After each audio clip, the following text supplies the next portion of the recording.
And he said, Barry, the irony is we struggle to find any investment over a 3 to 4 year period that we have ever had that performed as well as gold during that period. And yet we were so happy to sell it. But it was I really enjoyed listening to the history again, just to be reminded how stupid I was for not owning them. I won't make the same mistake again with this thing that Jake's in now in New Zealand. When he gets started, you just have to be a shareholder. Like, you can't buy shares in Jura right now, right? But you can buy what he's probably going to acquire to consolidate that region. Yeah, no, I have shares in every other New Zealand company. Yeah, good. Anyway, no, I think New Zealand looks very exciting. Absolutely. Well, speaking of exciting, mate, we're excited to have you sitting down with us once again. You're in town, so we had to request that you pop in and we talk gold, because gold stocks are probably hotter than I've ever seen them. They've been hotter in the past, I'm sure. But they have. But this is a special time for people with gold stocks, and you're a gold historian, Sean. I mean, of course, you were. We know your expertise. We've talked about it many times, but I think deep down you've got phenomenal knowledge of corporate history across Australia, the ebbs and flows of the gold market, how that relates to the miners. When the miners have made great capital allocation decisions, when they made poor ones, and I just think it'd be great to have a bit of a conversation about these big themes that are popping up right now, especially as they relate to the gold miners, the forces impacting them, how you're kind of evaluating it all, and given your historical reflections. What do you think are the big important decisions for investors and for the miners to make right now too? So thank you for joining us. Yeah, pleasure to be here, always. And just loving all the content you guys are putting out lately. I'm glad you slowed down a bit, because it's easier to keep up, which is good. Easier for us too. Yeah. No, but it's great. I'm loving it. I'm really loving it. So it's been fantastic. I think, look, gold shares have been much better than this in the past, right? But if I go back to when I very first started in the business in 1984, you could not sanely value any gold mining company based on some cash flow or whatever. They were too high for that, right? But people just used to do the EV per resource ounce multiple and things like that, right? And I was very, very young and naive in the market, but literally all people could do was compare one company to another and say, which do you think is better relative value? But everyone had to own some gold in their portfolio, because we were still very much in the shadow of 1980. When I turned up, I was 20 years old, and you look at the chart and you go, dickhead. It was 4 years later, and instead of 850, it's at 400, right? On the way to 250 when I very first started, before we had the boom in 86, 87. So, if you weren't paying attention, and I wasn't paying attention to the gold market in 1980, it was hard. But we were in the shadow of that, right? But it was very much the shadow, because the real gold equity boom had been in 82, 83. The market went up in 80. But the stocks didn't respond in 80. They didn't go up until after, until it actually came back to 600, because when it was going up, there was so much panic on. People were worried about what was happening in the world. They weren't buying gold stocks, if you like.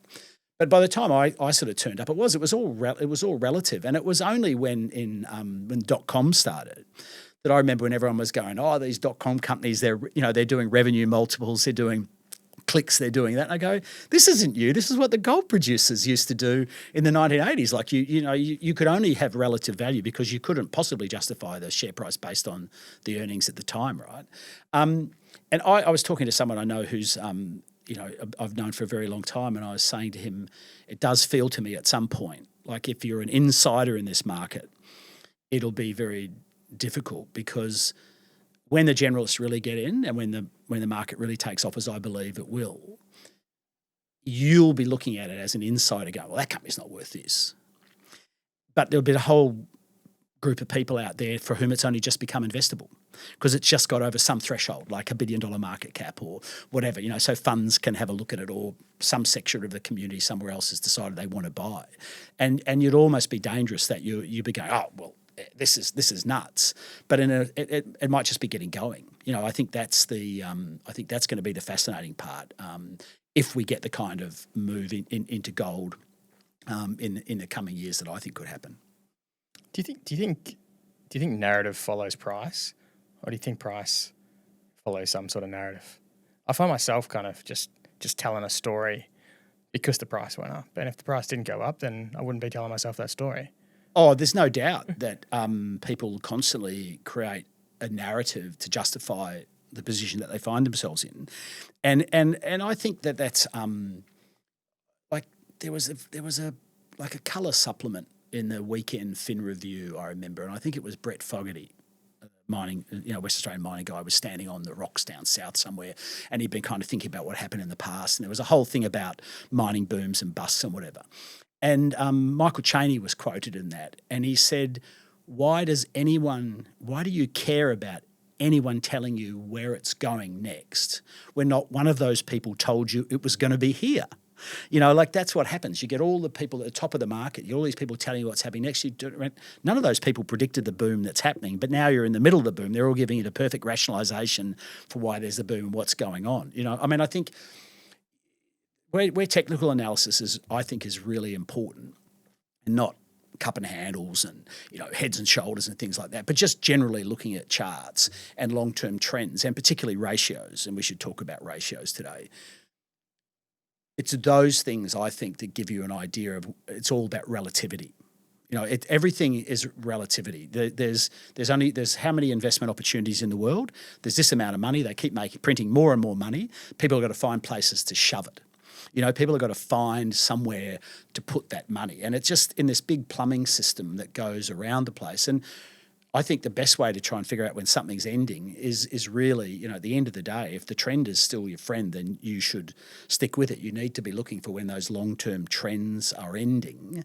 And I think that's a very good example in gold and things like that. Long-term averages and things like that. You don't want to be trading stupid moving average crossovers on a 5-minute chart or whatever. But the idea of watching the 200-day moving average and the 200-week moving average and those type of things, and looking when big macro investors are coming in and coming out, that'll be as good as any other narrative, really. The picture tells 1,000 words, right? If you looked at the picture and never listened to what was in the news, I think you generally do better.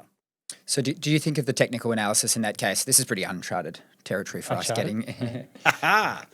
Do you think of it in relation to what humans out there in the market are thinking? And how do you kind of balance that with what you just said before, the relativity aspect of it? So two different things. So the relativity is about the ratio of one chart to another, and at one point where something is so compelling relative to something else that people might switch, and we can talk about the gold-silver ratio in a minute. But just talk about technical analysis. Charts are just a map of human emotions. That's my view. And to the extent that a head and shoulders means something in a market, it's really that it's just reflecting the way people behave around tops. And you far more see like a head and shoulders pattern at tops than you do at bottoms. People try and say there's a head and shoulders bottom, but I think bottoms are an event and tops are a process, and I didn't make that up. That's a well-known quote, but I certainly agree with that. Bottoms tend to be very dramatic and very kind of quick, whereas tops are a big sort of process and different people rolling in and out. And so the head and shoulders is kind of like the first rally, then you get the second one, and then you get that last dead cat rally where, and quite often if you have a three, like a top like that, it'll be most bullish on the third one, but it won't make a new high. And when, the sentiment is bigger than it was at the high, because now everyone who saw that previous high and missed out, now they're in. But meanwhile, the smart money's already making the exit because they're looking at the relative value of something else, and that you've got that trade. And I think so. Those tops, like head and shoulders and things, they're just mapping the kind of emotions of kind of greed and fear, if you like. So I don't, try not to put too many trend lines on charts. We have a process in our business, and if you've seen my public presentations, where we just decided to put we developed a scoring system. So every market's from -6 to +6. At a daily and a weekly time frame. If it's got a positive weekly score, we have a green background on the chart. If it's got a negative weekly score, we have a red background, right? Nice and simple. Nice and simple. And if our client is a copper producer and the chart has a red background and the chairman says CRU says this and CRU says that, we go, it has a red background. Like, I don't know why it necessarily has a red background, but copper's in downtrend. So I think that you should be QP hedging. I think that you should be worried about your risk. And when the green background matches the external narrative, then we should pay attention. But like, everyone knows the story, but the market's still going down. So it's the stuff you don't know. is there that Donald Rumsfeld quote about, whatever, I can't remember what it is. I won't do it justice. The unknown unknowns. The known, Yeah. that it's that kind of thing. You don't know, right? You can't know what's going on. You can't be in the mind of 1.8 billion Indian people and how they're feeling about silver right now, but you can kind of have a bit of a guess, by looking at the gold-silver ratio and what they've done in the past. But it's that thing of, I think charts for us, it's just trend, and then we introduce score. So, and the score is, if the gold is an uptrend, that's fine. But if, as it was 3 weeks ago, it has a +6, then we can say to our clients, like, we don't know, but we can look back and show you every other time that our scoring got to +6, that it doesn't tend to go so well in the months or weeks that follow, right? Yeah. And so we've just seen in gold a second touch this year of our weekly score getting to +6. It happened in April, and we sort of said, this is a bit of a worry. But the uptrend remained, so the trend was still good. The score was high, went sideways for a while, and then it took off again, and we then saw another +6. Now, the only time that we've seen our scoring the way it is, and a few other things that we look at, as extended as the market was 3 weeks ago for US dollar gold, was in 2006, May 2006, in 2008, and in 2011. Literally in the weeks where the gold market topped in each of those 3 years, and the shortest period of time it took to make a new high after that was in 2006, was about 16 months, and it retraced something like 15% from that high. So we say at the moment the idea that gold might not make a new high in US dollar terms for the next 12 to 18 months and might retrace between 10 and 20% from the high that we saw 3 or 4 weeks ago, like, why not? We've already done 10%. Yeah. And that would be healthy, right? And then if you kind of pin the cues at Martin Place as a very visible idea of, like, people out buying gold and doing whatever, like I said at the time, I said it's a good idea poorly executed. Like, I think it's a good idea to be buying gold, but I'm not sure I'd be racing. I don't want to queue for anything. But I certainly wouldn't be queuing to buy gold when it's at the height. And $8 gold was even more stretched. $8 gold was the most stretched it had been in 35 years by, like, distance from those averages and things like that. So you just look at those things. What does it mean? Maybe it means nothing. But people tend to do the same thing over and over again. There's those kind of repeatable patterns, greed and fear. And we just look at the moment and go, I certainly look at it and go, I think it would be healthy for gold. We described it to our clients like we're mountaineering, and, like, we're looking up, and the climb's getting steeper and steeper, and we go, like, are we at the mountaintop? We think this is a false summit. We don't see anything that says that this is the high in gold for this move. So the summit's up there somewhere in the clouds. No one knows where it is, but the idea that, you need to acclimatise, you need to come back from this level, spend some time digesting, squeeze some of the people out, bring some new people in. And for gold mining companies, wouldn't that be fantastic? I mean, imagine if the gold price just stays around the current level in Australian dollar gold, or even $300 or $400 lower than here for the next 16 or 18 months. I mean, the amount of money that well-run gold mining companies are going to make through that period of time, and the amount of attraction that's going to have from generalist investors is going to be extraordinary, right? Well, I mean, what happened in the wider world between those dates that you just mentioned, 2006, 2008 and 2011, was pretty wild as well. We saw the S&P 500 drop more than 50%. Oh, absolutely. Just bizarre stuff the world sort of threw. So it's kind of interesting to take that into account and sort of zoom out and see what gold did over that period. So from 2000 to 2011, from the very beginning of the bull run in 2000 until until after the high in 2011, but encapsulating all of those spikes I've just talked about, you had two things prevailing. You had the US dollar in downtrend, and you had gold outperforming general equities for 97% of that time. For a brief period during the global financial crisis, that might not have been the case with the US dollar. But basically, for pretty much that whole run, you had what we've described to clients, and I've done in public presentations, as dual tailwinds. Like, the best environment for gold historically that we can find in anything is gold is outperforming general equities and the dollar is in downtrend. Those are that's like absolute rocket fuel for gold. And that's what we have at the moment. we have the dollar in downtrend just starting. You know, while it's under 100, it certainly looks like, and the US seem to have an incentive to make the dollar go lower. You know, that would be, I've sort of quipped that Trump's the only CEO in the world trying to trash his share price on purpose. You know, if the dollar is the share price of the USA. But the really big one, I think, and it's misunderstood by a lot of people, is the gold outperforming general equities, and that's the Dow Gold ratio or the S&P Gold ratio or whatever you want. And I was just a bit of a walk down memory lane for a minute. 2003, I went to Diggers and Dealers. Pierre Lassonde gave a presentation. He talked about the Dow Gold ratio, and I think he probably the first time he talked publicly in Australia about it, and the Dow ratio might have been like 35 to 1. So this is that, you know, you could sell one of every share in the Dow and you could buy 35 ounces of gold. And he said, you people are all so bearish and you're doing all this hedging and you're negative on gold.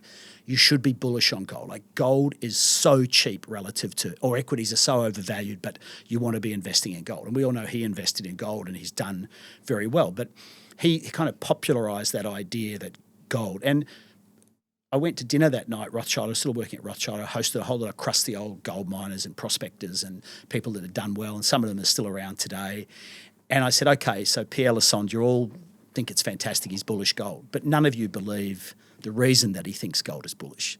Like this Dow Gold, I'm sure you don't like even get it. So we explained it exactly what it was, and I said, to go around the table, everyone around the table, what's your prediction for where the Dow Gold ratio goes to 1 to 1? Because Pierre Lassonde had said, I believe the Dow Gold ratio is going back to 1 to 1. From 35 to 1. From 35 to 1. And we had gold at like 300 and the Dow in the 10,000s. Yeah?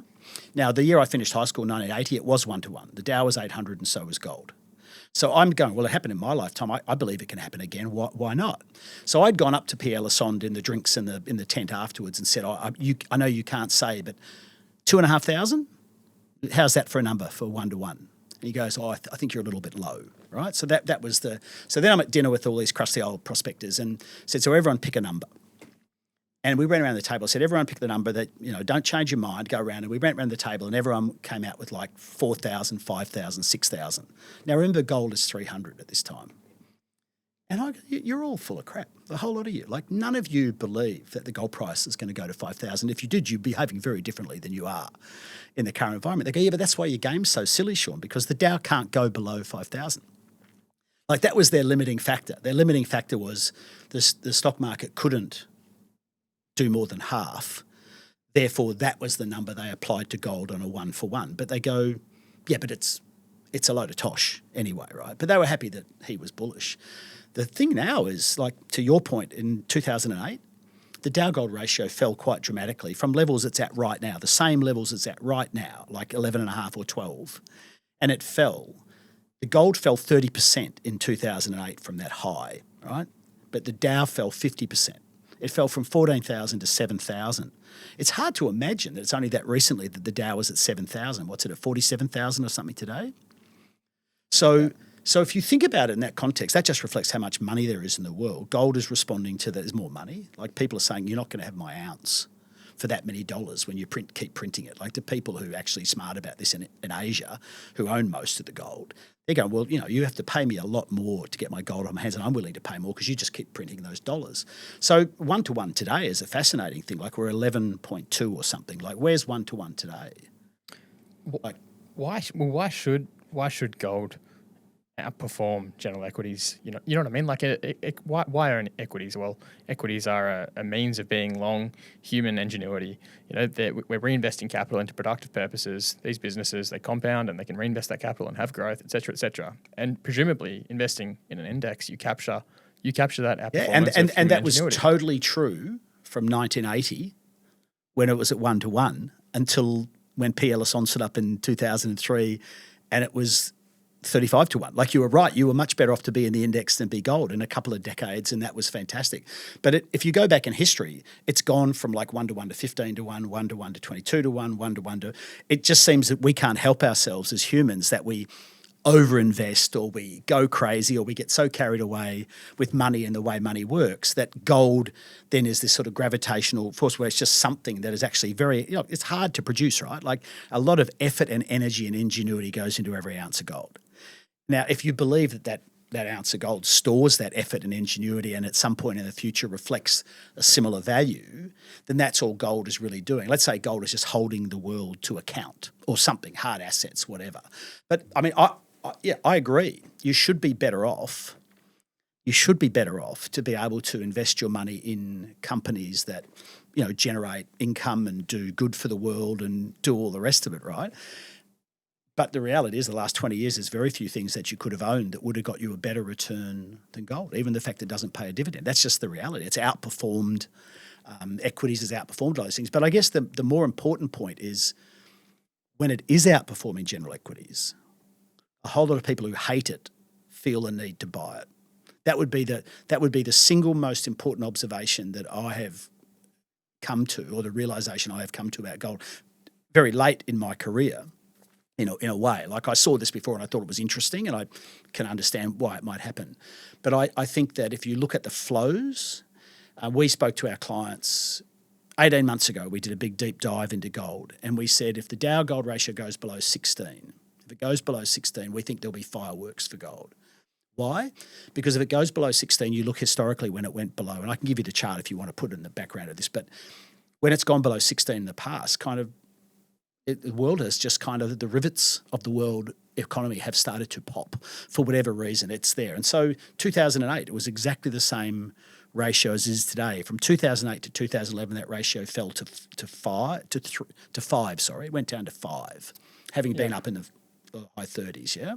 And then QE kicks in, right? And a lot of the money printing effect that has happened, it pushed asset prices up higher, but maybe not so much. Yeah, so it gold, went back into right? assets at that point, and assets were cheap relative to gold, and then you rolled back. And so, like in 2012, we were saying to anyone that would listen, like that uptrend feels like it's over, right? And we had said all the gold producers that had bought back all their hedging and used shareholders' money to buy back their hedging, we had kind of posited maybe there was a $300 premium on the gold price for all the fact that gold producers had been one of the largest buyers for the last decade, right? In very high volumes, in very narrow windows to do these buybacks like Newcrest and people like that, right? So that's there. And then we're going long-term average is here, 200-week moving average is here. Fair value is the line that people draw in afterwards between overvaluation and undervaluation. That's human nature again and affecting markets. So we're going we were saying to people, we think, it's 1850 and we're going, 1350 you should be planning for it to go at least that low. And it went, well, that's ridiculous. It's never going there again. Well, we all know it went to 1150, right? But in 2013, when it collapsed, and it really did collapse in 2013. We went from having a red background for a very long period of time on the Dow Gold ratio chart to having a green background. The weekly score turned positive, and we're going, we don't know why, but now the clear fund flows, right? That chart is just telling you that people are now favouring equities over gold for the first time in almost a decade, and it's safe to go back in the water, right? Now, some years later, I heard Barry Ritholtz on Bloomberg on his podcast that he does interview a fund manager from Jeremy Grantham, from GMO, who are one of the big, famous bubble spotter, Jeremy Grantham. And this guy's the chief investment officer at Grantham. And one of Barry Ritholtz's last questions is, what do you think about gold? And he says to the guy, what do you think about gold? He said, we hate it. We hate gold. Can't value it, it doesn't work in your models, doesn't pay any income, we hate it. But he said in 2009, when it started to dramatically outperform general equities, we just had to own it. We just had to own it. And he said, and we held it until Q3 2012, when finally general equities started to outperform gold again. And he said, we were so happy that we could go to the investment committee and get permission to sell that gold. We'd owned it since 2009. He said, we couldn't wait to sell it. And he said, Barry, the irony is we struggle to find any investment over a 3 to 4 year period that we have ever had that performed as well as gold during that period. And yet we were so happy to sell it, right? And so I think that's a really important thing, because right now I think that there are people around the world that hate gold that feel compelled to own it because it's outperforming general equities. But if you look at the evidence of like what percentage of money invested in the ETFs, what percentage of investor allocations, you read Ronnie Stoffrel's stuff from In Gold We Trust, even family offices who historically have been investors in gold, they're hardly there. So there's very little participation yet in the West. It's such a fascinating anecdote. I want to talk a bit about momentum because it feels like people in gold equities that love to talk about generalists. When a generalist going to be paying attention? When's the generalist money coming in? And generalists is a word that captures a lot of different types of investors, but momentum investors are absolutely in the gold equities. In fact, I'll share an anecdote that I heard recently, and that's that many of the managing directors of gold companies, they're running their quarterly or their earnings call like speech into some quant AI software before their earnings call to understand how the quant AIs how quants are going to respond to this just based on the language used. They might change some wording here or there to soften certain phrases. So the stewards of capital of these like miners are actually tailoring their own speeches of the performance of their company to the quants, to the momentum chasers. Well, and if you know that that's a thing and you're aware of it, I mean, I don't think there's anything wrong in the short term with making sure that you get your messaging right. Short term is the key word there. Yeah, but that's right. But you don't want to be running you might be able to talk about your business in a way you think that they're going to respond, but that's not the way you should be running your business. You've got to be running your business for the long term, and I think there's plenty of evidence of that in my career of the people that have been successful, very successful, and built mining houses over long periods of time have been the people who've had long-term plans. I mean, Jake Klein's a perfect example. You had a wonderful summary that you did recently we were chatting about before we came on air. Like, it was great to hear that history again. But that there's no accident in the success of evolution, right? And they might be good at making announcements, but it wasn't the tone of their announcements going into a software model that led to their ultimate success, right? It was about the decisions they made and constantly improving the business and creating the culture inside the business at the end of the day. Because I think, a bit like Bill Beeman said years ago, like, we're in the business of making money. The way we choose to make money is mining gold. I think that's the biggest problem that you have in the gold mining industry, full stop, is anyone that talks about the gold price primarily as a gold miner, I always kind of switch off because you go like, you don't know where the gold price is going. I don't know where the gold price is going. I have a view at the moment. I'm backing myself in terms of the way I invest, but I want to hear how you're running the company, how you're trying to get your costs down, how you're trying to attract the best talent, what's your strategy, right? Because that's, at the end of the day, is more important. When people start talking about the gold mining companies start talking about the gold price, I actually start to worry. On that kind of point, I think we spoke on the phone a little while ago and shared a few thoughts about how gold miners in this day and age are starting to keep a bit more gold on the balance sheet. What are your thoughts on that? I don't understand that. Yeah, like, you're making enough money in the gold mining business that you're going to accumulate gold bars. What for? Well, shouldn't you be? You're structurally short gold as a gold miner. Yes, you're operationally leveraged to the gold price because you make more money as the gold price goes up, but you're supposed to sell that for cash. Now, if you just sold enough to maintain your own liquidity purposes, cover costs, etc., then are you not a more pure reflection of being long the commodity you're supposed to be producing anyway? If you don't have any organic returns that are going to be superior, organic uses of that capital that could be superior.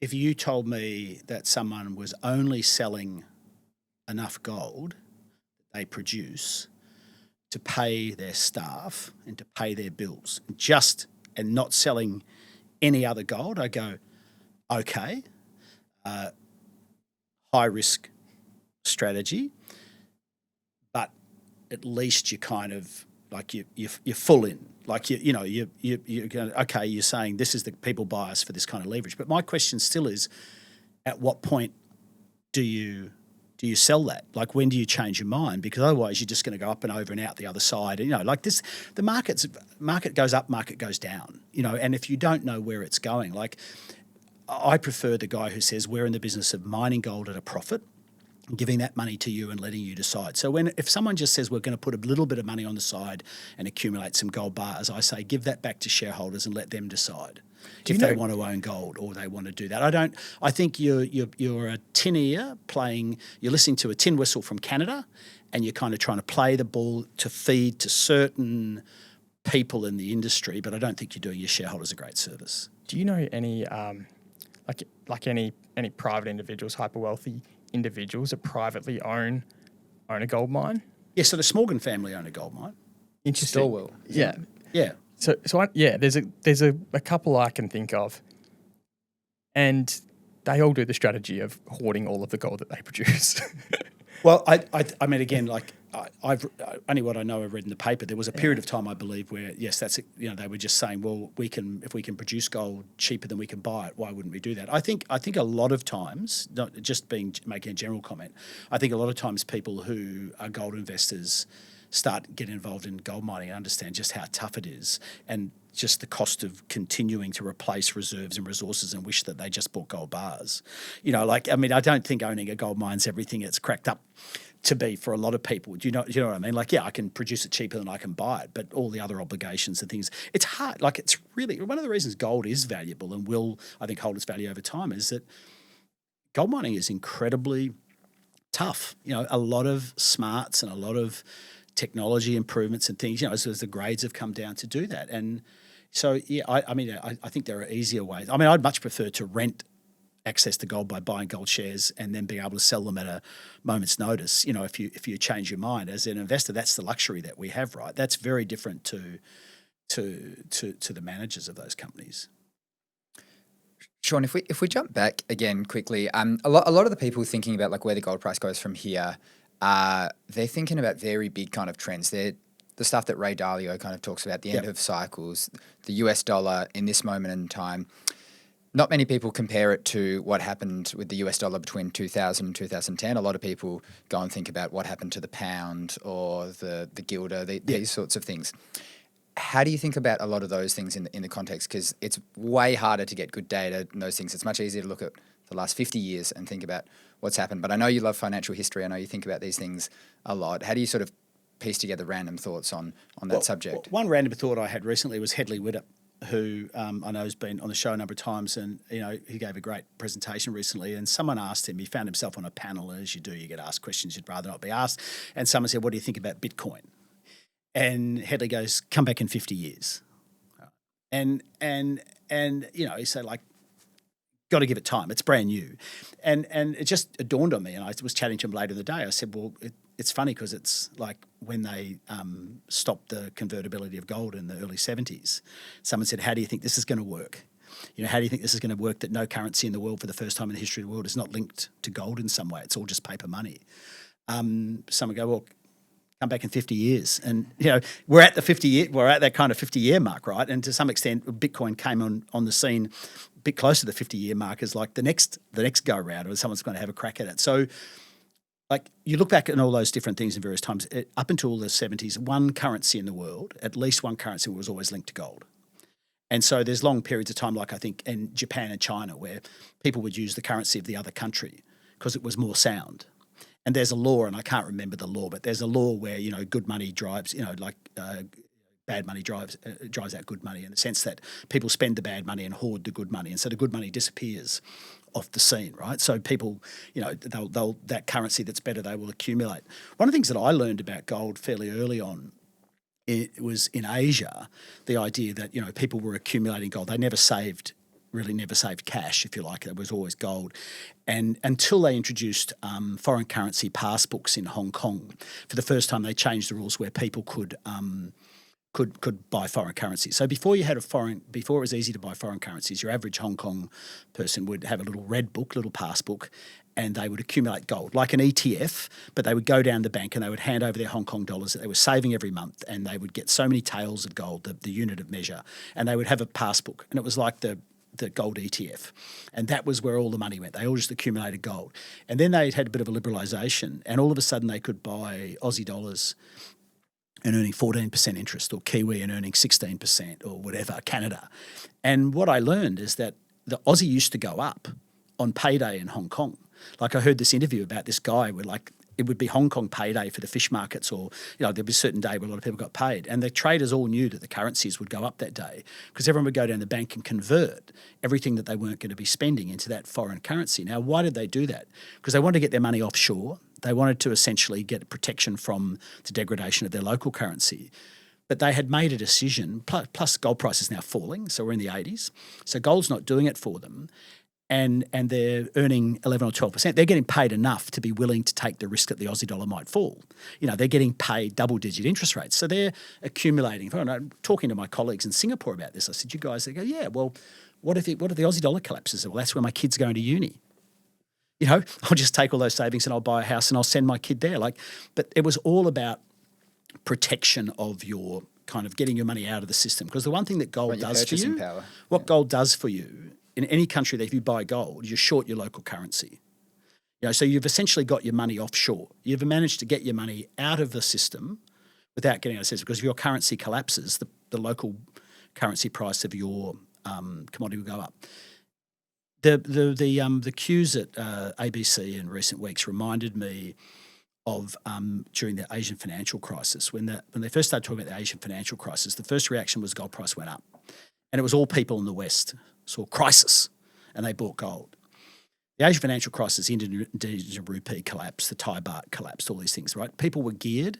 People had borrowed money to buy property and stuff like that. So there were some people in the communities there that were really hurting. But the gold price in those currencies was going through the roof. Why do people in Asia own gold? They own gold for a crisis. They don't queue up in the middle of a crisis to buy it.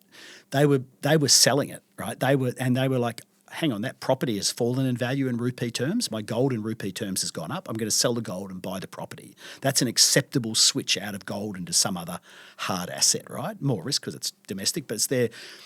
Gold refineries around the world in the 2 years after were like full, I think, for nearly 2 years after the Asian financial crisis, with scrap that was disgorged from Thailand, from Indonesia, from those places. People that had stacked gold for years, to use your Western term, right? They were stackers. They were just savers. That crisis came. That was what protected them from the crisis. That's what protected them from the collapse of their local currencies versus the US dollar. And so they took advantage of that, and they either switched it into other hard assets like property or whatever, or they used it to survive or to pay off the debt or did what they did. But they accumulated for that purpose.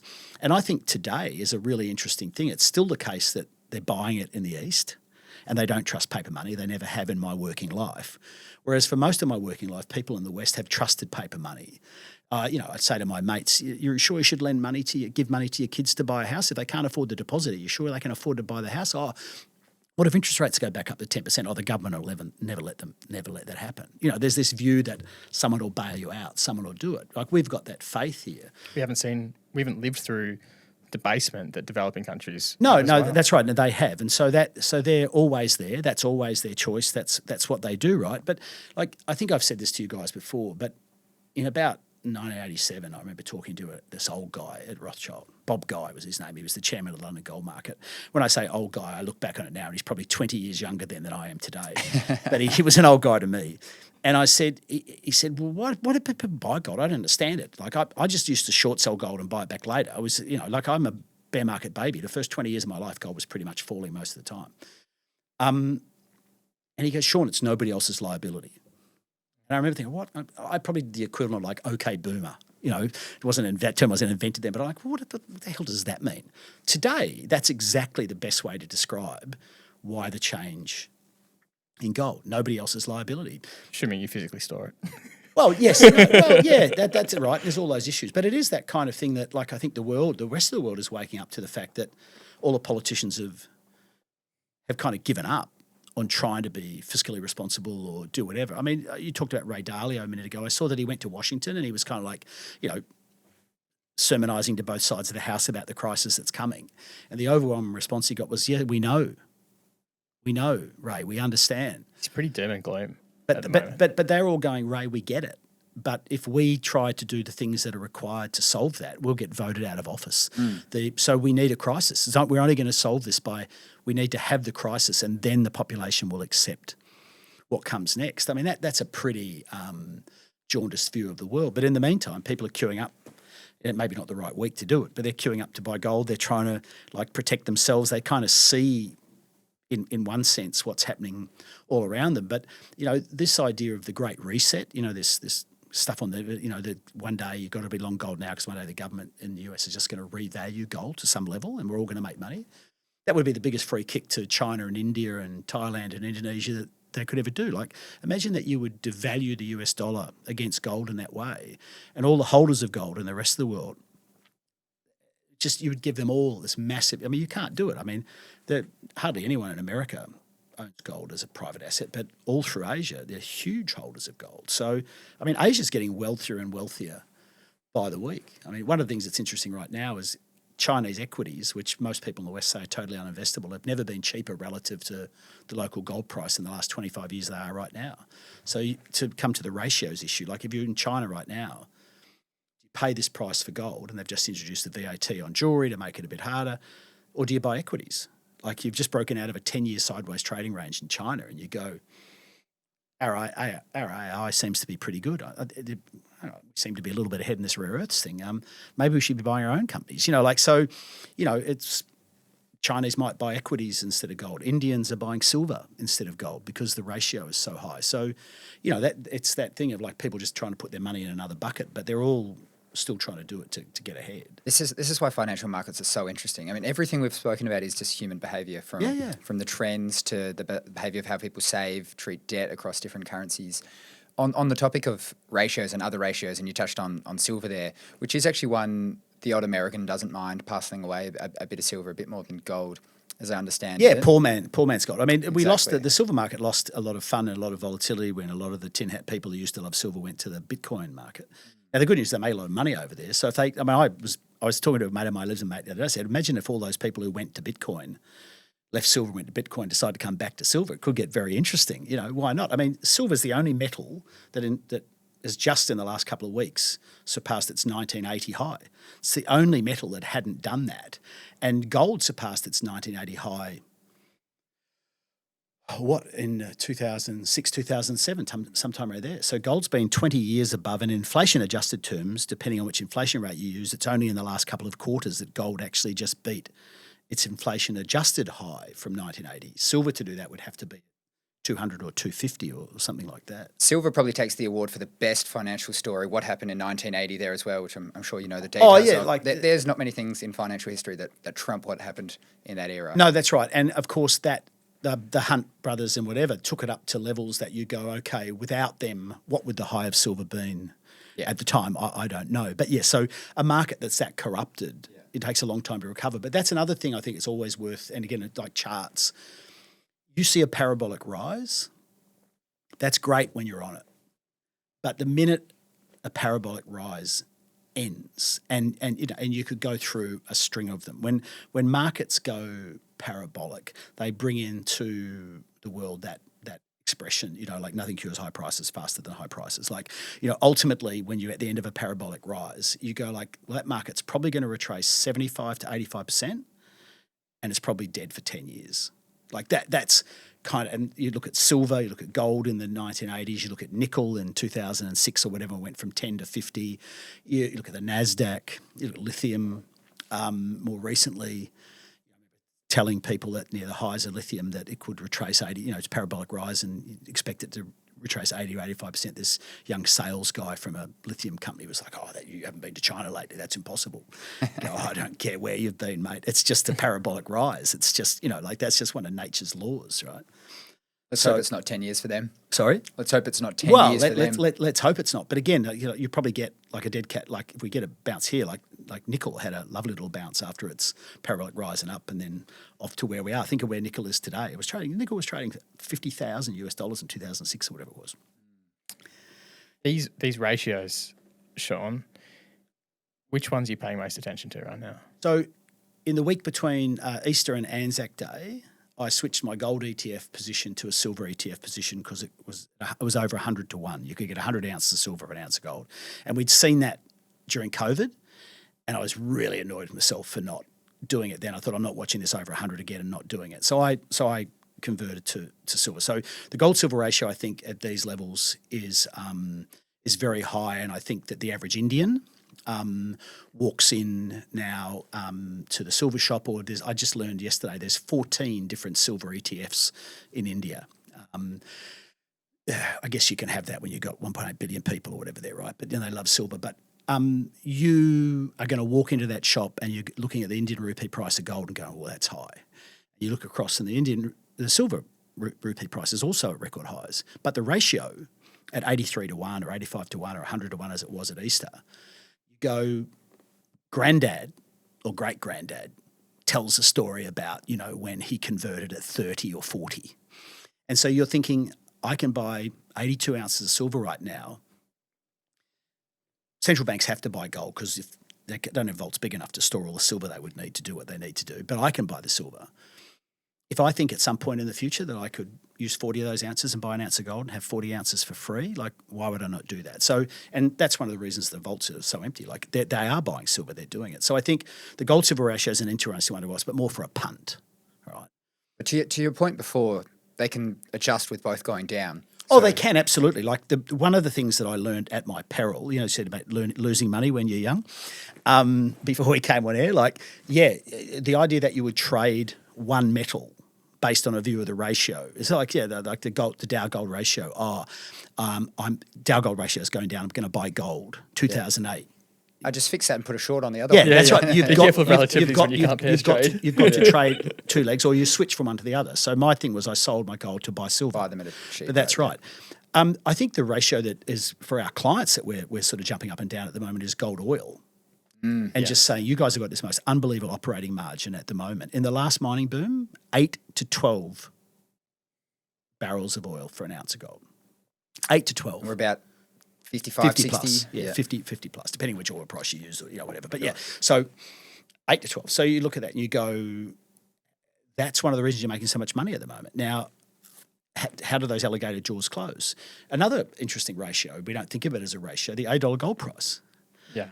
$8 has been going down for 3 years. Gold has been going up for 3 years. They have been going in opposite directions, which is very rare in my working life, right? That's and to go on for as long as it has.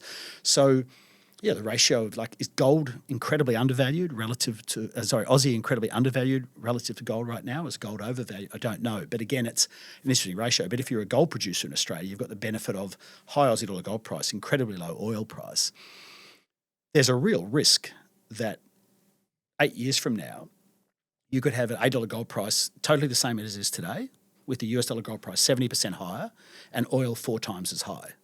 It's not going to be as much fun to be a gold miner in Australia 10 years from now if those things happen.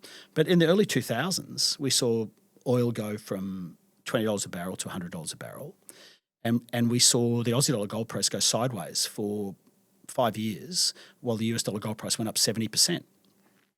So it happened in the history of Noah's Rule, or just before Noah's Rule, and during our early years it happened. So, but what was happening then was we had a proper commodity bull market. At the moment we've just got a gold bull market and commodities as a basket going sideways. So then the ratio, the biggest ratio, and Goering and Rosenzweig, if you follow any of their stuff, the S&P, to the Goldman Sachs Commodity Index, which could double here and would still be below where it was in the 1998 lows, before that whole last commodity cycle took off. So now this has been like watching paint dry, and I've been talking to this chart every presentation I've given at the resources roundup in Sydney for those last 5 or 6 years, and going, it's a bottom, it's a bottom. And we've had good dialogue about this chart before. Yeah. But it's basing, right? And so let's say that if bottoms are an event if bottoms are an event and tops are a process, let's flip it round, because that will make it easier for us. The equities are topping out relative to commodities. So we're going through, I look at the other way, so I look at it, it's at the bottom. But I think if you look at it like it's at the top, it's actually equities that are grinding out. We're going through this process of equities being overvalued. And if you just look at the world headlines now and governments allocating money is not necessarily a good thing, but they are. You look at all the headlines of how much money that governments are going to throw at the mining industry and critical minerals, whatever, at the moment. Everyone else is going to kind of follow that. The idea that banks are overvalued, other companies are overvalued, move to the other end of the spectrum, look at buying commodities. How do you solve the problems? Build new bridges, guns and butter, build data centers, whatever. You think they're going to work? I don't care. It's going to create jobs, going to demand for steel. Forget about all the energy it's going to consume for nothing in the water. That's another problem. But, it's kind of like being a bit cynical, but it does feel like all of a sudden the whole world is coming around behind this idea we need to do real things again. Well, the government's throwing money at mining projects or mining companies to finance new projects doesn't create a bull market for commodities. Government's throwing money at infrastructure does create a bull market. No, that's right, and that's why I think like the infrastructure side is a much better side. I mean, I can't think who said it recently. Someone who was asked to commentate on this made a great point. They said, "Don't create fixed prices for things. Don't invest in mines. Create demand for the product, right? Create demand for the product. That's what governments should be doing. You're right. They should be stimulating demand for the product and let the market figure out, which I just find it extraordinary that the government is putting money into individual companies. I mean, I've said before, NAIF will just become AIF. Just draw a line under Tasmania, everything's fair game before this cycle's over. But yeah, that come back to that ratio, because I think it's a very important ratio. Like in the long run, if you look at that chart in the Goering and Rosenzweig chart, we've gone from these long periods of low to the ratio being very high, and at the top of every high you can put an event. You can put an event. There's the Arab oil embargo, there's something, but there's a crisis at the top of every one of the spikes in that ratio between commodities and general equities. And a bit like, why should you buy gold if you could own companies, and your question before, it's because when humans start to go a little bit off the rails and we're not doing what's necessarily best for all of us collectively, but best for us individually or whatever, and you go from globalization to deglobalization or whatever, the rivets on some of these things, start to pop, right? Everyone figures they've got to have their own mind for that. We can't go to the guy who's got the best mind. And it does sort of feel like we're getting to that point to me, which is a bit sad in some ways, but it sort of seems inevitable. But it does feel like, nothing without mining. Nothing happens in the world without mining, and mining's been unloved now for how many years? Over a decade, really. There's been a fascination with broader equities, and mining's been sort of unloved and pushed to one side and made harder and harder, and nobody wants to work in it, and kids don't want to study to be involved in it. There's a lot of work to be done to get it back to some normal. Part of that comes from what you said earlier about being attracted to what goes up as well, and tech has gone up, and crypto has gone up, and all these sorts of things have gone up. And now we've seen gold has gone up, and people are interested. And perhaps if and when we get to that point where mining stocks in general go up, maybe we start to see more love and more interest in it. Yeah, but I think you have to see. Unfortunately, I think you actually have to see the other things go down. I think you're right.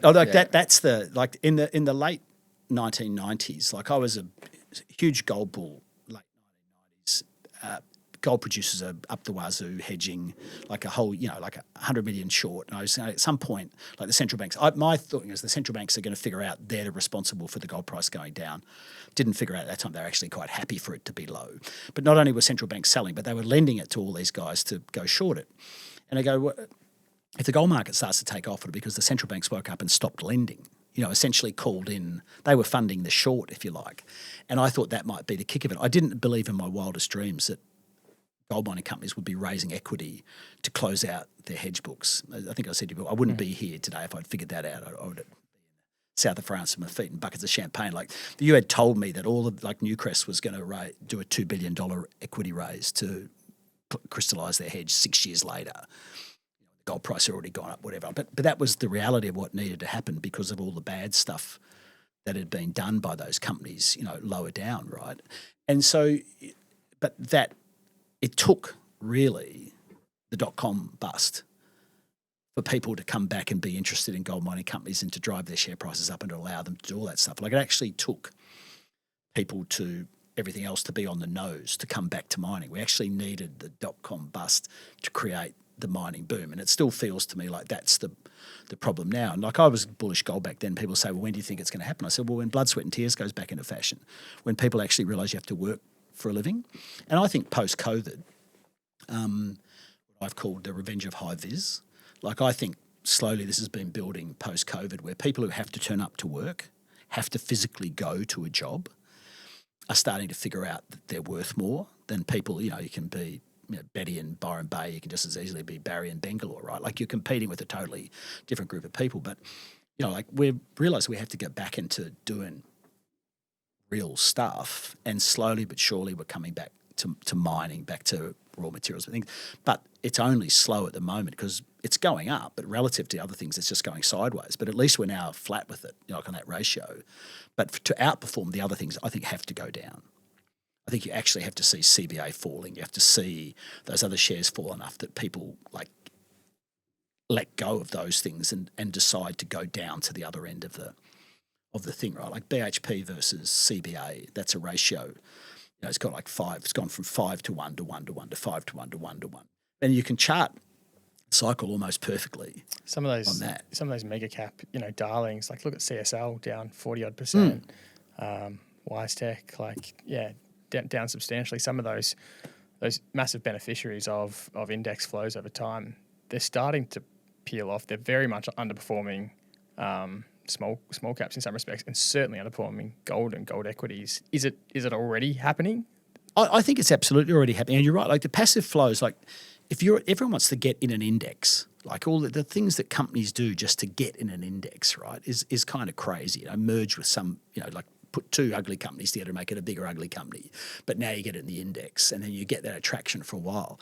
But in the long run, the market smells you out. So like, and if you underperform enough, you get dropped out of the index, right? So the volatility inside the indices is huge relative to the indices. Again, Barry Ritholtz podcast I listened to, Lizanne Saunders, she was talking about the volatility of individual stocks is really quite high at the moment, but the volatility of the index is really so. So the passive flows are driving the whole thing in one direction, but there is this big movement as these other companies sort of resolve. But yeah, CSL, to your point, those companies, like it's only a little while ago. I think that when people were agonising about how high CBA was, and it got to 5 to 1 to BHP, like that might mark the low or the beginning of the next move, right? That you finally get to the point where people go, I'm willing to let go to buy something else. Something else is either cheap enough to do it, or I'm worried about that just can't get any better, regardless of the passive flows. Because people look through that and go, well, how are they going to pay me a decent dividend? You drive the share price up enough. It does feel a bit like that. So, but I do believe that, like, to really have the rocket boost, to have the generalists come in or whatever, they're going to have to be they have to sort of be repelled from the other side of the equation. They have to, leave that side of the boat and come to the other side of the boat in some way. And then the other kind of ratios that you've spoken about, you look at gold price relative to a 200-week moving average, and when it's 70% kind of north of that, has been a pretty significant moment where maybe it peels back and comes back to norm. We've just hit one of those a few weeks ago. Yep. You referenced those periods in the past, 2006, 2008, 2011. Yeah. Also hit those moments, and they were great times to potentially think about the gold price retracing. But what you didn't reference was the period in the 70s and 80s when the parabolic trend kept extending. Yeah, no, absolutely. So to the extent that we're in one of those periods at the moment, and we raised this with clients a couple of weeks ago, we're more than 70% above the 200-week moving average, and we're more than 20% above the 200-day. Those are really rare in the last 40 years. So 2006, 2008, 2011, that's it. Only once in Aussie dollar, 2009. Aussie dollar gold, only in 2009, the depths of the GFC when the Aussie collapsed and Aussie dollar gold got up to 1700-ish, which it didn't beat again for about 10 years. The 1970s, we had these extended periods. So to the extent that we can sustain in one of these elevated regions, I'm not willing to fade gold. Like I look at it and go, it looks a bit like 2006, it looks a bit like 2008, it looks a bit like 2011, but they all ended. And after it ended, you had plenty of time to react, particularly after 2011, right? So I'm not saying that you sell because it's in that zone. While it's in that zone, you should show it enormous respect. But when those zones have ended in the past, it's a bit like a plane that's gone stalled. Gravity then applies. So we're watching it like a hawk, because if it does end, you go, okay, whatever was the motive force that was driving the market, that motive force has ended. Like that level of intensity is gone. Why is it gone? Maybe they went somewhere else. Maybe the Chinese have decided that they're going to buy their own equity market now and they're not going to buy gold. Heaven help us, they decide to sell gold to buy their equity market.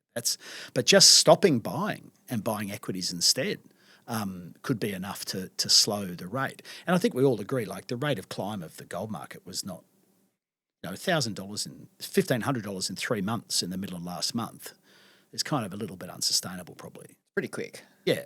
Big So move. that that rate of change, and so this is where I don't think anybody who's a gold producer should be doing crazy amounts of hedging now. But if you're borrowing money to buy a mine, to build a mine right now, you can do fantastic hedging to do that and avoid dilution at clearly nobody's share prices ever reflecting fair value around the time they go to do financing. So you should be thinking about that, right? And you think about how you do that. You borrow more money and buy puts, or you do whatever. But at this type of stretch, why would you not? I mean, we've had massive amounts of raisings by the industry in recent times. Why are gold mining companies been raising equity? Because the brokers all tell them you've got to feed the ducks while they're quacking. There's demand, so you've got to issue, because the demand can stop just like that. Like we all know, like junior stocks are running hot and you could sell as much as you want, and then you wait 2 days too long and you ring up the broker and they go, 5 offered, no bid, right? And you just parabolic rise, same thing. Well, people know that they raise equity. So why not sell gold in the same way? When the market's really intense, why not sell a little bit more than you produce to put it all away for a rainy day? That's what hedging used to be like. That's sensible hedging. But in a bull market, and it is a bull market, you only do that enough to kind of get you through the next 3 months or 6 months or whatever. You're not going out doing long-dated stuff or crazy stuff. But why not be managing, your cash flows? I mean, a couple of weeks ago, you could have sold, $400 or $500 higher than we didn't know it was going to come back, but the margins are so great for these producers. Why not do a little bit? But at the moment, they're all running scared of the equity market and those algorithms. I love sort of reflecting on all the history with you. So I appreciate you coming on the show again and talking us through it. I'm sure the audience will get plenty out of this, but I appreciate it. Well, it felt like a bit of a ramble from my perspective, but I hope it's useful for others. So Always educational. Yeah. Oh, cool. Thank you so much, Sean. Better thank our partners, mate. We better thank our partners, mate. Firstly, on the T-shirt there, Sandvik ground support. Secondly, check out Focus, the platform by Market Tech. Intralinks, get around it too. Hoodaroo. Hoodaroo. Now remember, I'm an idiot, JD's an idiot. If you thought any of this was anything other than entertainment, you're an idiot and you need to read our disclaimer.